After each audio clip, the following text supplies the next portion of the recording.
سرکاری ملازم پر تشدد کا کیس، چیئرمین چنیسہ ٹاؤن فرحان غنی کے جسمانی ریمانڈ میں 3 روز کی توسیع۔ ٹاؤن چیئرمین فرحان غنی اور دیگر کے خلاف تشدد اور دھمکیاں دینے کا کیس انسداد دہشت گردی کی منتظم عدالت میں ہوا، جس دوران فرحان غنی اور دیگر ملزمان کو عدالت میں پیش کیا گیا۔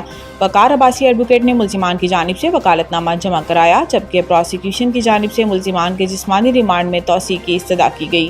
دوران سماعت تفتیشی آفیسر نے عدالت کو بتایا کہ ملزمان کے خلاف انسداد دہشت گردی ایکٹ کے تحت مقدمہ درج ہے۔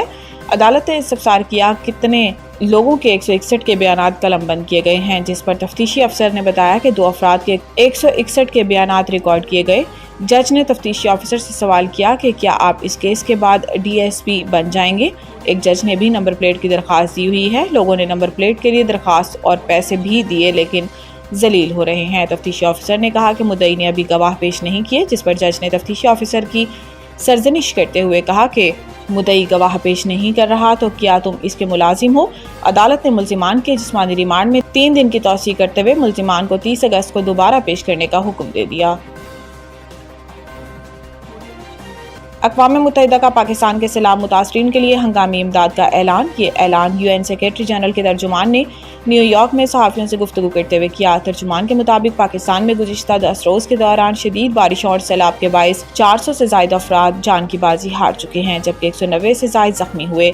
اقوام متحدہ نے خدشہ ظاہر کیا ہے کہ 20,000 سے زائد افراد بے گھر ہو چکے ہیں اور انہیں پناہ گاہوں، طبی امداد اور نقد معاونت کی ضرورت ہے۔ متاثرہ علاقوں میں پینے کے صاف پانی، حفظان صحت کے سامان اور بالخصوص خواتین اور بچیوں کے تحفظ کے لیے ہنگامی اقدامات نہایت ضروری ہیں۔ ترجمان نے مزید کہا کہ 26 جون سے جاری مونسون بارشوں اور سیلاب نے پاکستان میں بڑے پیمانے پر تباہی مچائی ہے اور صورتحال سنگین ہے۔ مقامی حکام کے مطابق مجموعی طور پر تباہ کن سیلاب اور لینڈ سلائیڈنگ کے باعث 798 افراد جاں بحق اور 1000 سے زائد افراد زخمی ہوئے ہیں، جن میں خواتین اور بچے بھی شامل ہیں۔ 1000 سے زائد افراد زخمی ہوئے ہیں، جن میں خواتین اور بچے بھی شامل۔ اقوام متحدہ نے عالمی برادری پر زور دیا کہ وہ پاکستان کے ساتھ یکجہتی کا مظاہرہ کرے اور سیلاب متاثرین کی مدد کے لیے آگے بڑھے۔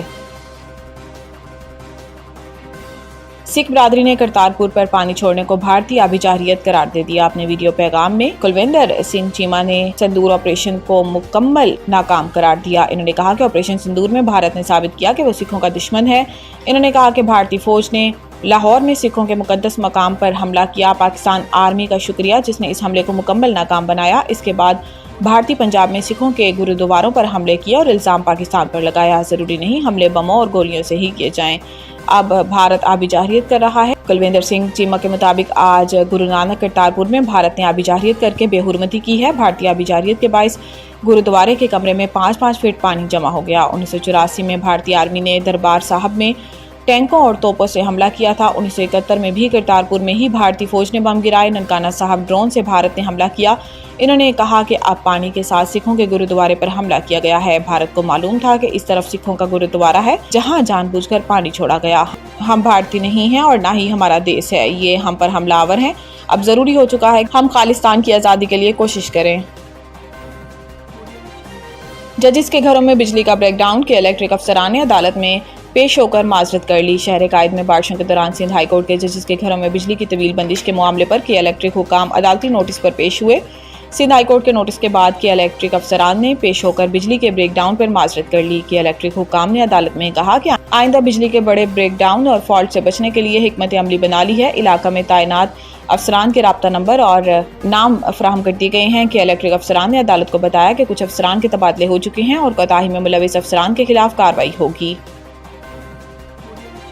سیلاب سے پنجاب میں تباہی، کئی بند ٹوٹ گئے، پانی اب آبادیوں میں داخل۔ راوی میں شاہدرہ پر پانی کی سطح میں مسلسل اضافہ۔ بھارت کی جانب سے چھوڑے گئے پانی کی وجہ سے دریائے راوی میں شاہدرہ پر پانی کی سطح میں مسلسل اضافہ ہو رہا ہے۔ دریائے راوی میں شاہدرہ کے مقام پر پانی کا بہاؤ 1,83,000 کیوسک سے زائد ہو گیا ہے، جبکہ ضلعی انتظامیہ کے مطابق آج دوپہر تک دریائے راوی سے 2 لاکھ کیوسک کا ریلا گزرنے کا امکان ہے۔ دریائے راوی کی گنجائش 2,50,000 کیوسک ہے۔ راوی سائفن سے 1,92,000 کیوسک کا ریلا گزر رہا ہے۔ بہاؤ میں مسلسل اضافہ ہو رہا ہے۔